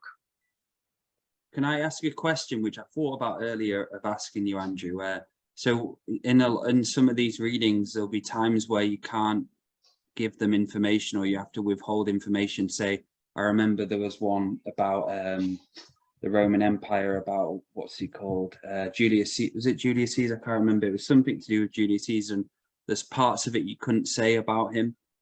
What's the reasoning behind that? Is there like some cover in the Akashic record, or is it a message you get to basically this is kind of classified and people aren't ready for it? What's the kind of mechanics into that when you're doing that throughout the years of listening to you? I've heard it. So there's a variety of mechanics. Most of the time, the mechanic says they have to experience this on their own. If you diffuse it and show them something that they don't get to on their own, they will never learn the lesson. And there's a little wiggle room, because there's people are actually say, there's things you're not telling me? Yes, because you have to learn it on your own. And the people that call up, I want my Akashic record reading. No, you can't have it. That's not going to actually do anything for you. It's because what's saying in the moment from their spirit is, this will only degrade them more. It will not help them. And then that would be me stepping on their journey, which is the nuances of my personal teaching of stepping on the journey came from these cues from the spirit, from the record, from the guides and guardians, the many that are working in the different situations and scenarios. Mm-hmm. It's not because I don't want to. It's literally, I would be stepping on their journey, and I hold to my moral code of not stepping on their journey. So imagine like telling somebody that they were some great teacher or some great person in history, even if they were, but yet all they really need to do is focus on changing their diet slightly, getting more exercise, and and that's the greatest thing they need to do. But yet what they do is they take that information, they use it to validate all of their negative behaviors and patterns. Well, I can do this because I'm this person, and they over-invest in that particular identity, and they get completely lost. That's right. I've seen so many people go down this path, and for some reason, it just keeps going and keeps going. This denial and belief. Well, also a hang up on who they were or who they are on alternate timelines, isn't it? Which also comes from the culture of light workers. It's more about the past and the present. No, it's all about now. Yes, because now we're all just victims. And how would it correspond then, Andrew, with some say information about a specific era or a being which you can't bring through? Would that just be again stepping on the journey, and say like Jesus, or not that you have to speak about Jesus, but just examples like that, where you've held back from information from that way? I've let it rip about Jesus a few times, Mm-hmm. and I won't Me do and it Laura anymore. talked about this earlier. I was like, And I won't do it anymore because of the Yes. religious comments that come. okay, And yeah, it's like, makes sense. and it's like 25, 50, 1,000 comments, and I have to delete them all because they're all basically saying I'm of the devil. Yeah. Yeah, that makes Yeah. sense. And then other things, other beings, personal choice is a big Okay. part of it, because I am the one that has to go through this with the person on the journey too. And if I don't want to go through that journey, I'm sorry, I'm not going to go through that journey for you. Yes, yes. I am a part of the reading. I am a significant part of it. So I have my personal choice too of the things that I don't want to look at or don't go through, because I've done them before. And there are sometimes, Interesting. I Andrew, never when you thought of just that. know, don't you? You just know, you just know that there's only so much you can say, and to take it any further would just be futile. And those are some of the saddest Mhm. moments. Like I just recently had a show with Space Cat, the SSP Oh, it person. was amazing. Yeah. Yeah. So 99% of the callers that call in that think that they're an SSP person, they're not. No. And I get 200-300 a year. So that would mean 196 of them, or 197 of the 200 are fake. Meaning they created that story in themselves through listening to the garbage teachers for so long that they've identified. And I mean, it's this peer. Okay, there's a specific way to deprogram them, and then a specific way to deprogram the real ones, which I get all the time. Okay, and if you do it wrong, they will go suicidal because it's programmed into them. Yeah. There are these Yeah. detonation triggers inside them. If you do it wrong, they will self-destruct. Yeah. Having to get her to realize she had bloody hands, but it weren't her bloody hands. And then to forgive it. Did I have to experience what she went through? Yes, I did. Did it affect me? No, because I remained sacred neutral and none of the material stuck in charge or polarity to me. And I'd also done it long enough with the real ones to know I can't get lost in their story. It's the finality. Can they get out of it? Yeah. In And 6 months from now, are there doorways out? And I remember you held back a lot of stuff on my first reading from with you. And I remember I went through that and went through those serious spiritual growth moments and rites of passage. And they're one of the best moments of my life, having to figure it out on my own. And I knew that a lot of stuff you were holding back from me until I was ready to listen to it. Then gradually, obviously, the more information you had when I spoke to you later on.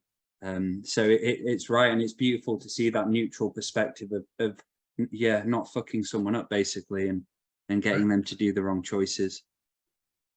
You know, the other thing that can be challenged for me when I have to bring up sexuality conversations, and I have to get them into a graphic state to understand the mistakes that they've made through sexuality, or having to literally coach them through intimacy. I don't like doing that, but it became absolutely necessary as a skill set because it's such a major dysfunction in people.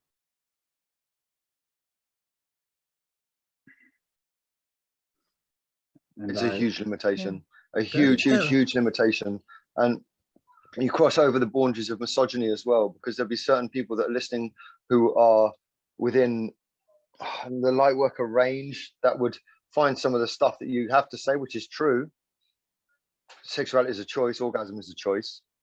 You know, and there's just such a big problem with it that it's something that not many people are talking about, but it's going on everywhere. That's such deep conditioning, though, isn't it? Yeah, it's a women's issue. It's a women's issue. It's something that women need to get together and talk about properly, and to come up with a solution for. It's a men's issue too. It's a men's issue too. It is. Yeah. But I see it in every relationship that I speak about when I'm at work and I speak to normal men. there's this same issue. Yeah. But in my callers, it's the majority of the women that subject matter gets triggered in.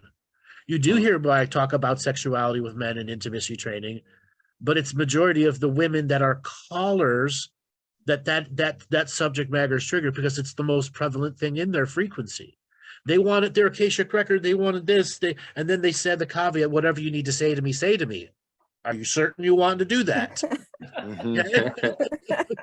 and you do that, Andrew. A lot of people ask for the Akashic reading, but I've seen it, you go into a lot of what are some of the past life bleed throughs which are affecting them instead. So they ask the question, they want to know where they're from, but you just give them a few lifetimes before and how it affects them in the now. Right. Which is Akashic strategy. What's going to stick? Yes. What are they open to that has the same metaphor of teaching and lesson? And in that moment, that's all skill, pattern association skill. Boom, done. And I was about to say, for anybody who's at all psychic, how much skill that takes is unbelievable. For me, I kind of get what's relevant, and I just trust that that's my process, because I have all this unseen world behind me that helps me to do this. So when I enter into the Akashic records like that and I'm reading for somebody, what's relevant comes up naturally. But you actually take it to another level. You're able to actually filter through that information and have an influence on it, which is like, it's very, very incredible as far as I'm concerned. All right, so for a section here, because we did tough love calls, let's talk about some of the tough love sexuality calls that people might remember. Ooh. I know Dale has his, you know. So mine was basically, it was a relationship issues I was having, and it all connected to trauma and sexual abuse. And it was interesting because it was there, and I couldn't fucking understand where it was from, what it was. And it is such a big part of our life, like our sexuality and that energy. And a lot of people don't realize it. And I was a bit embarrassed when you said it. I was like, holy fuck, what are you talking about? But it was necessary, and for me to learn about that. And to be honest with you, because what I grew up with was the era where it was kind of pushed aside. I remember finding like magazines and videos in my parents' room and stuff like that. So there was a bit of a weird thing with it when I was growing up. So I was always under the impression not to talk about it, not to speak about it. So it brought up a lot of inner work for me to look at, really.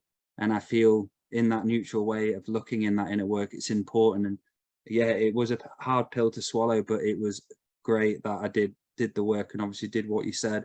There's still a few things, but it's just, that growth came from actually doing the hard shit and looking into it without judging myself or judging the sexuality, which is again imprinted in me when you're growing up, not to talk about it.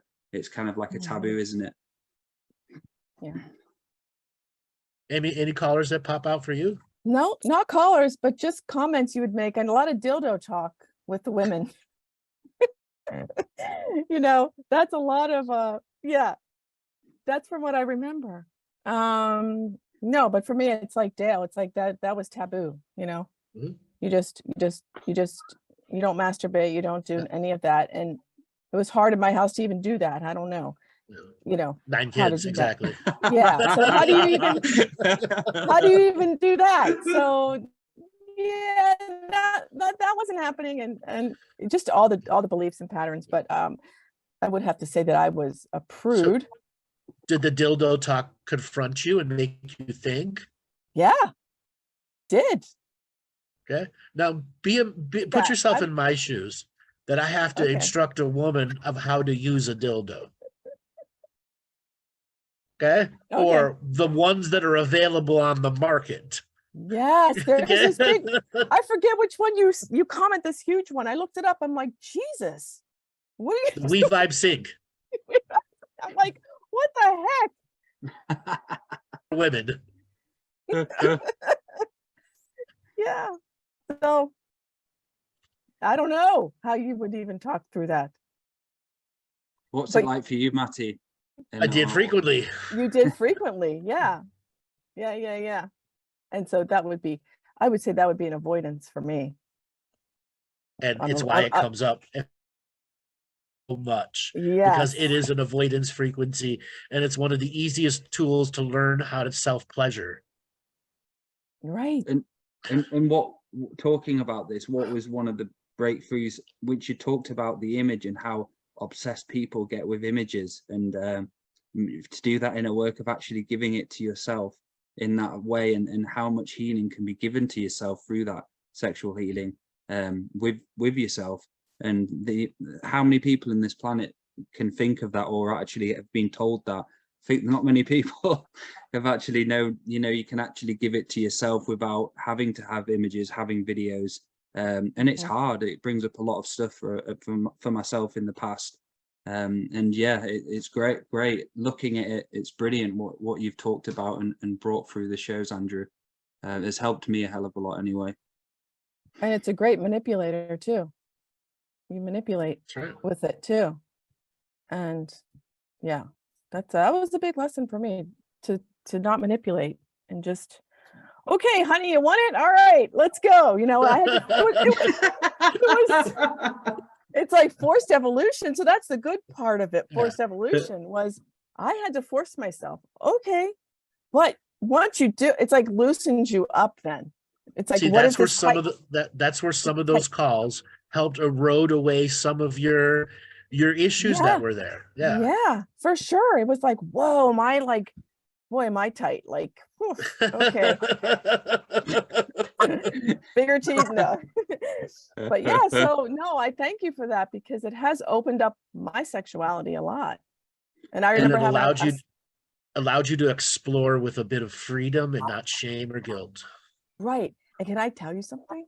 I'm whispering because it's so funny, because I've already there's only thousands of people listening, Amy. Yeah, there's only thousands of people listening. Don't worry. Okay, but this may help somebody. But what's so funny is, my husband actually bought a toy, and I didn't tell him to buy it. He just did it, and I had a little like, and I'm like, okay, let's go.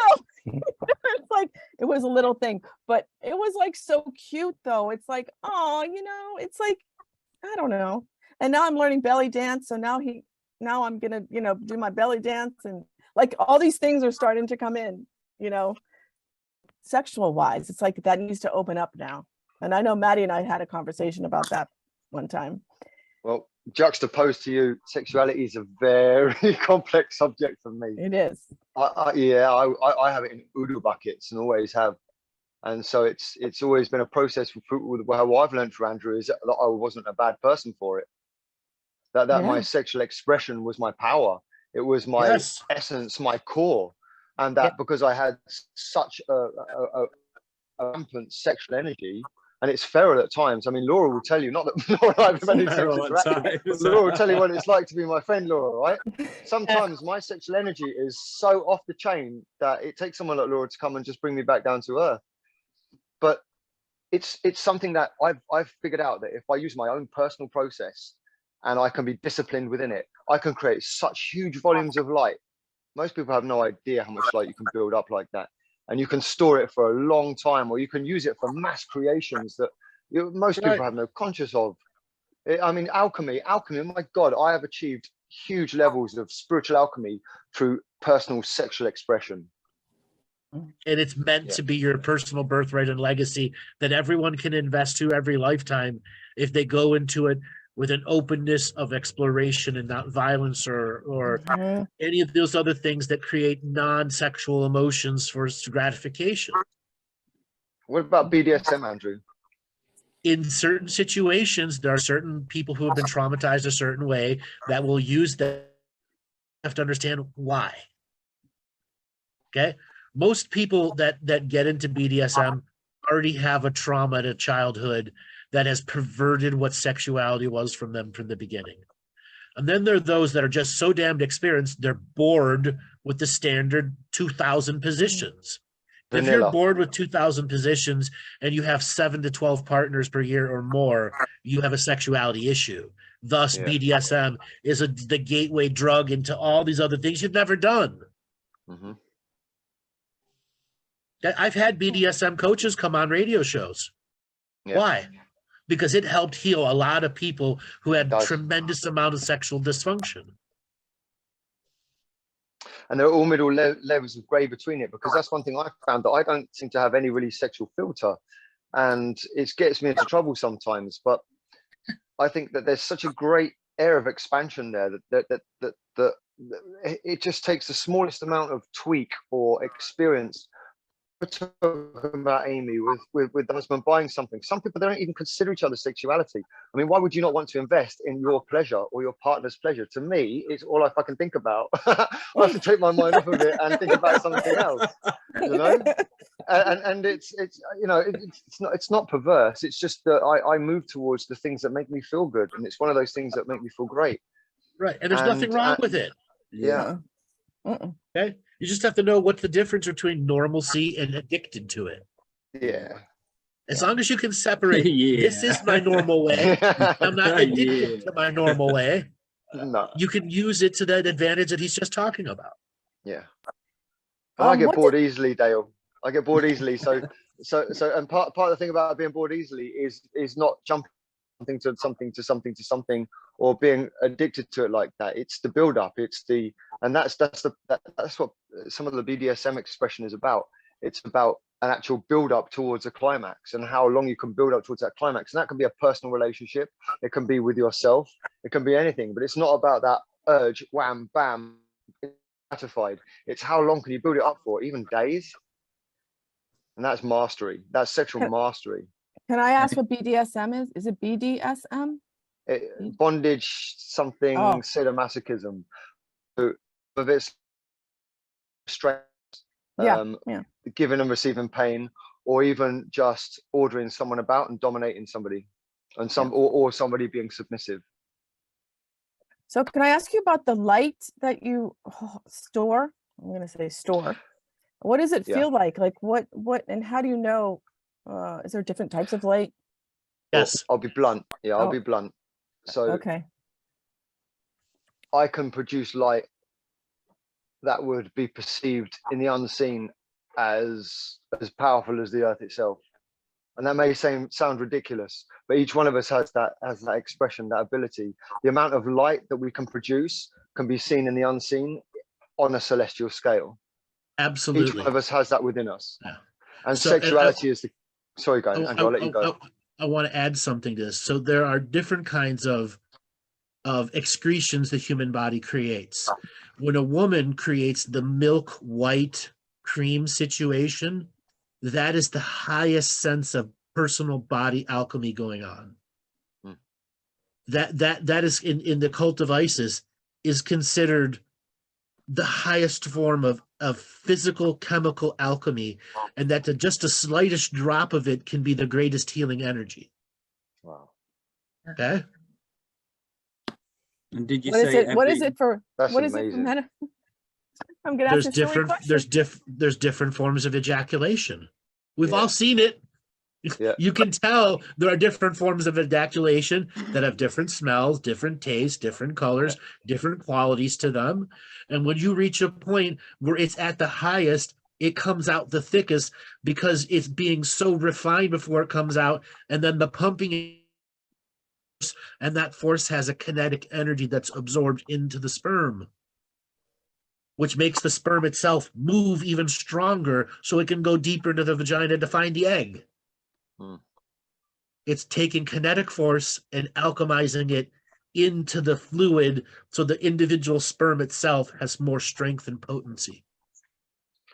So And then the emotion behind it between the two participants. So when you've got two people who are really into each other and they've figured out a way to pull those buttons and to just go for it, and then you get to that point where you know to reach that kind of orgasm, you may have had 3 or 4 orgasms before. And it's just that whole process behind it and what goes into it, and then that thought, and that it's just an amazing process. It really is. It's the highest magic for me. Can I ask a question out there for my menopausal women? Sure. The secretion that no longer happens? It does happen. You've turned it off. Oh, I've turned it off. Okay. Turned Thank it you. off. All right. All Both right. consciously, subconsciously, and chemically. So here's an example. Squirting. Many women have never experienced squirting. But as soon as they experience it, they squirt everywhere all the time like a fire hose. Yeah. Okay. Okay? I mean, like a fire hose. Yeah. Okay? Fire hoe. If you ever to turn on a black light, you'd see it all over the walls, on the ceiling. Okay? And then like a fire hose. Once it gets turned on, because we've gone through so many subtle shutdowns mentally, emotionally, physically, and chemically, we have to go through the surrender potency of the person that can manually create it again. It's like jump starting a car. Okay. I call it tapping out. I actually have a term Yes. for it because I've experienced it so many times. I Yep, call tapping it out. tapping out. Yeah. Yep. Opening up a woman. So there's a specific manual way to use for a person to use the fingers, an extra person, not the individual, to get in there and to pump the vulva in such a way that the actual fluid sacs in the vagina fill up, and there's these thousands of little tiny holes that will suddenly flood it, and it's Yeah. none of it is urine. So many women are, it's urine. No, it's not. Yeah. I hear It's that all the not. time. Yeah. And when they're squirting like a fire hose 6, 7, 8, 9, 10 times, that is a powerful healing journey for them, because the gland that had been shut down is suddenly getting rid of all of the sexual tension that's been built up for decades. Wow. Yeah. Thank you for that tip. Okay? I could show you how And to do yes, it. there's plenty of ways to learn how to do it, but you still Yeah. have, like Maty said, the tap out surrender moment. Yeah. You gotta have it. Okay?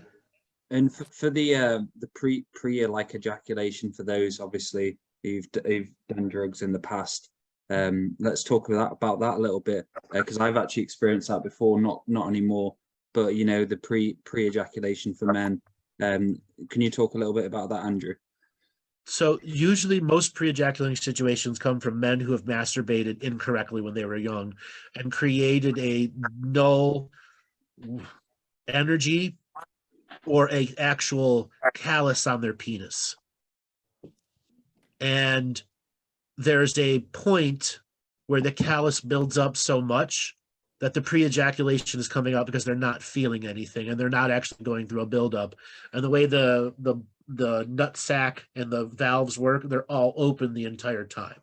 Instead of them being closed and the balls go through a swelling and then it builds up and then each doorway opens up as like a canal set of gateways, and there's that last gateway that always remains open. Therefore, it's just squirting out and squirting out and squirting out. Okay. It's like someone who does drugs heavily. Yes, or alcohol. Yeah. Whiskey dick. Yeah. Scottish. Yeah. Awful. It's awful. Okay. It's a complete ruin of the process. Right. And a question I wanted to ask as well, Andrew. So the tantric and tantra, you say a lot of teachers out there ruin people's sex lives who are doing it wrong. Could you go into a little bit about that? It's because they're not actually practicing tantra. They're making shit up as they go. Okay. Real tantric masters, whatever sexuality is taught, you're not supposed to be a part of the partner group. And unfortunately, too many of the tantric masters want to be a part of just group sex.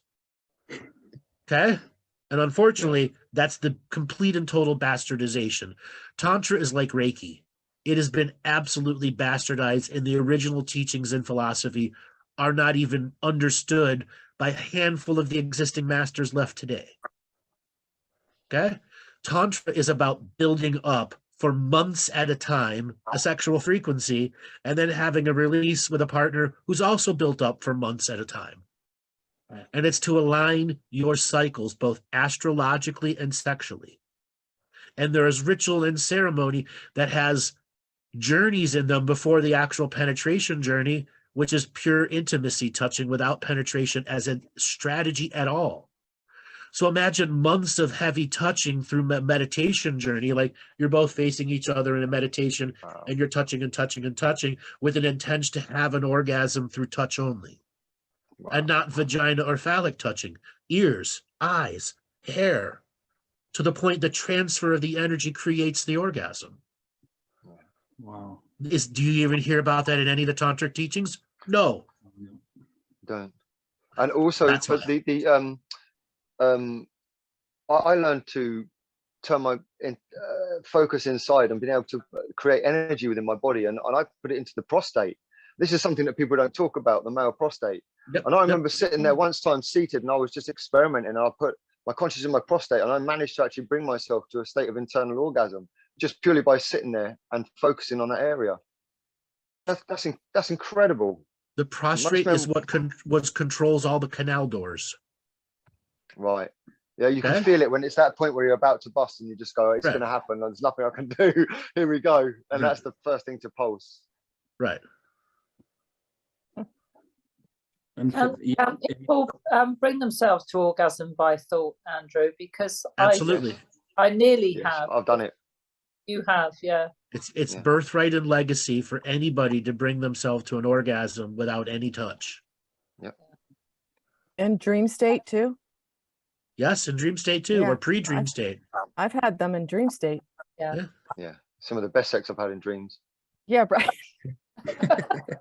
Or just with everybody and anyone. I'll be walking along and just banging everyone. I'm like, oh my God, this has got to stop. And then you wake up, what did I do with that elephant? With a smile on your face. Yeah. I just literally banged everybody I That come across in the trunk, dream world. that was a good trunk. Ganesh, oh boy. Oh my God. So talk about the process of having, they call it the wet dream, don't they? And that's just basically, is that in the dream state, obviously you just orgasm and then you wake up and it gets through, filtered into the body, or is there anything No. else going on, Andrew? There's a lot more going on when you're actually having a wet dream with a release. So usually that is an intense dream state with an actual dream partner. That is part of the dream state puberty process. We all have a puberty sexuality guide that helps us go through that, which is greatly misunderstood. They're not just a man or a woman in the astral world waiting for you to go through puberty. Next. They're not a psychic gigolo or a hooker.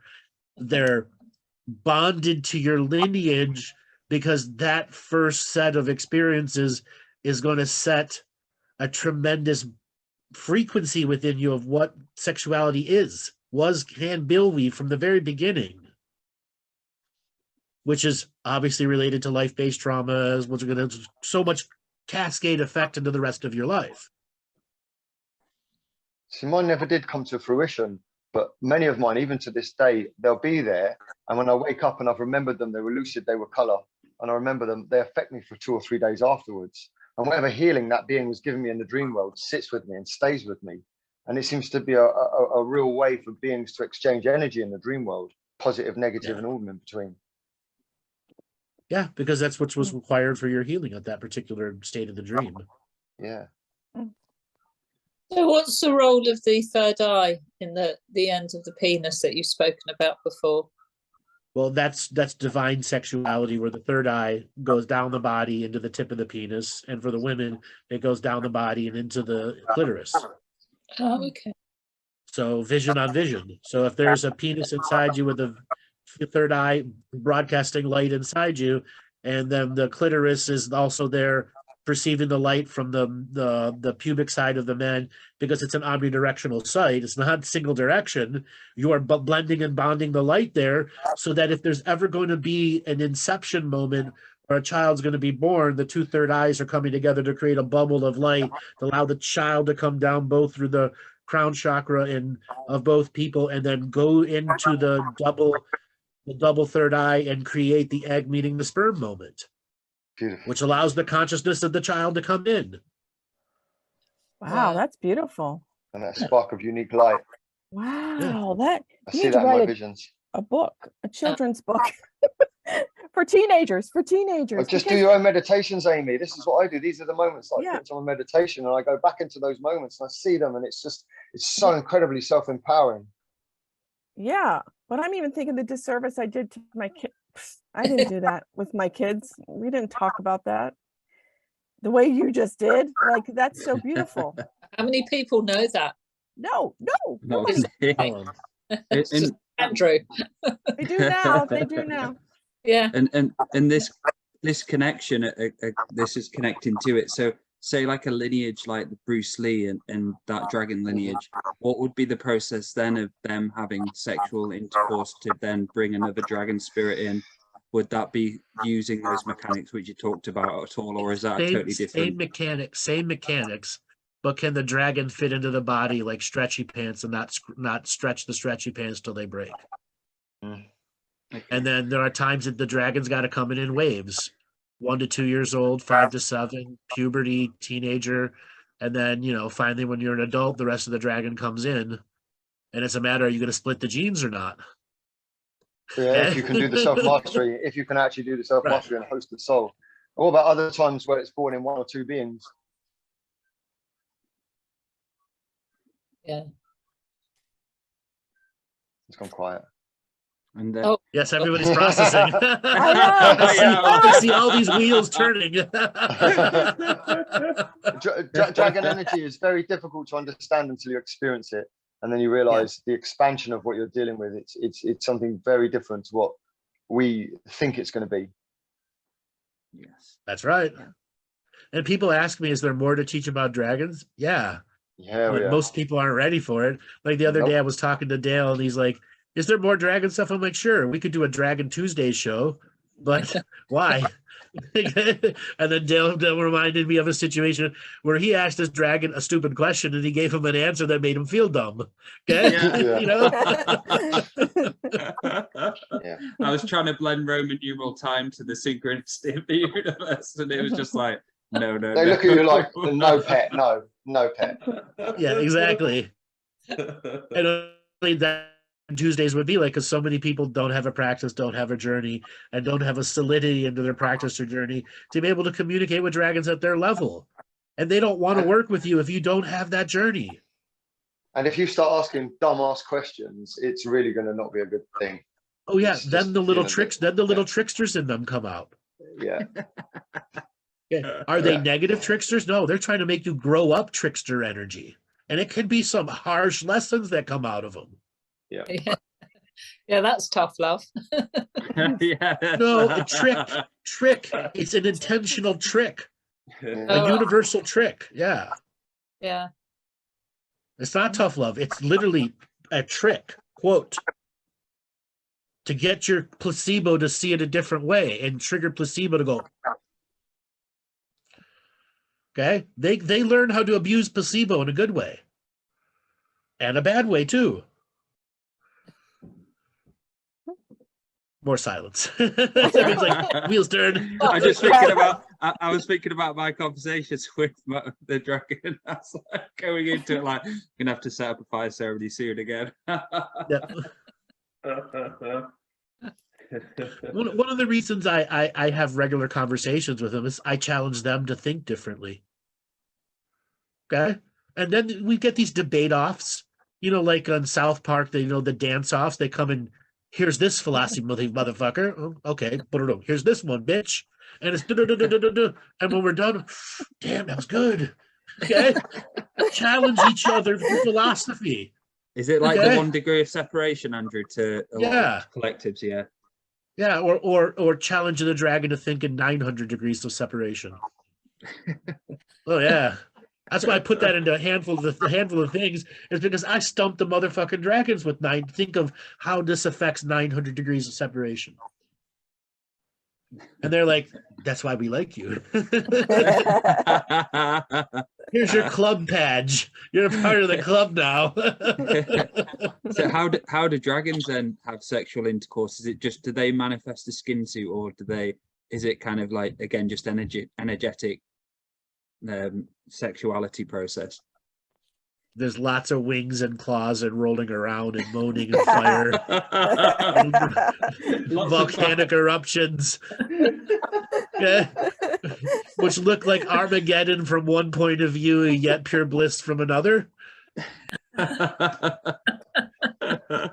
the real question is, what does dragon BDSM look like?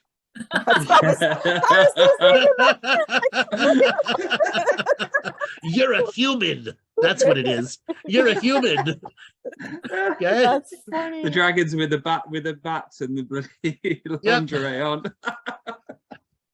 A dominatrix dragon, exactly. Yeah. I'm a novice with dragons, so I didn't even know that, you know, dragons, cartoonish dragons, I understood. But so when you're talking, I'm kind of like, oh, this is interesting. So I'm Yes. kind of like a novice at the dragon energy piece of it. So what a great way to end the show then, guys. We're just over 2 hours, and that was some incredible talk and going into those layers. Thank you so much, Andrew, Amy, Maty, and Laura. I really appreciate you coming on. Thank you. Thanks, Dale. Thank you. Everyone. Yeah, Yeah. pleasure to everyone to be on. We had a really great, big range of conversations today. Yeah. And we pressed record. Yes, and you pressed record. Yes, yes, it's good. Oh, good. So yeah, thank you everyone for watching this week's show, and we'll be back next week, and we will be back for the Halloween special. Andrew will be joining us again. So thank you again, everyone. I appreciate you all. Thank you. Thank you. Thanks, Dale. Thank you.